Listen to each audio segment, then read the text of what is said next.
جب رابعہ بصری کے والد انتقال کر گئے اور بصرہ کو سخت قحط نے اپنے لپیٹ میں لے لیا، اس قحط کے دوران رابعہ بصری اپنی بہنوں سے بچھڑ گئیں۔ ایک دفعہ رابعہ بصری ایک قافلے میں جا رہی تھیں کہ قافلے کو ڈاکوؤں نے لوٹ لیا اور ڈاکوؤں کے سرغنہ نے رابعہ بصری کو اپنی تحویل میں لے لیا اور آپ کو لوٹ کے مال کی طرح بازار میں لونڈی بنا کر بیچ دیا گیا۔ آپ کا آقا آپ سے انتہائی سخت محنت و مشقت کا کام لیتا تھا، اس کے باوجود آپ دن میں کام کرتیں اور رات بھر اللہ پاک کی عبادت کرتی رہتیں اور دن میں بھی زیادہ تر روزے رکھتی تھیں۔ اتفاقاً ایک دفعہ رابعہ بصری کا آقا آدھی رات کو جاگ گیا اور کسی کی آہوزاری کی آواز سن کر دیکھنے چلا کہ رات کی اس پہر کون اس طرح آہوزاری کر رہا ہے۔ وہ یہ دیکھ کر حیران رہ گیا کہ رابعہ بصری اللہ کے حضور سربسجود ہیں اور نہایت عاجزی کے ساتھ کہہ رہی ہیں،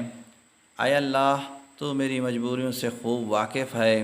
گھر کا کام کاج مجھے تیری طرف آنے سے روکتا ہے، تو مجھے اپنی عبادت کے لیے پکارتا ہے، مگر میں جب تک تیری بارگاہ میں حاضر ہوتی ہوں نمازوں کا وقت گزر جاتا ہے، اس لیے میری معذرت قبول فرما لیجئے اور میرے گناہوں کو معاف کر دیجئے۔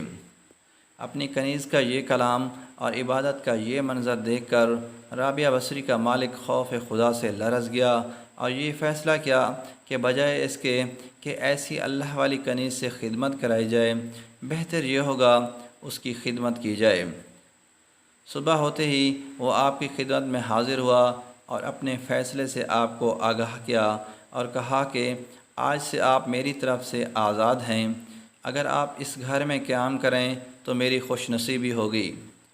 وگرنہ آپ اپنی مرضی کی مالک ہیں، لیکن اگر آپ یہ فیصلہ کرتی ہیں کہ آپ یہاں نہیں رہیں گی تو میری بس ایک درخواست ہے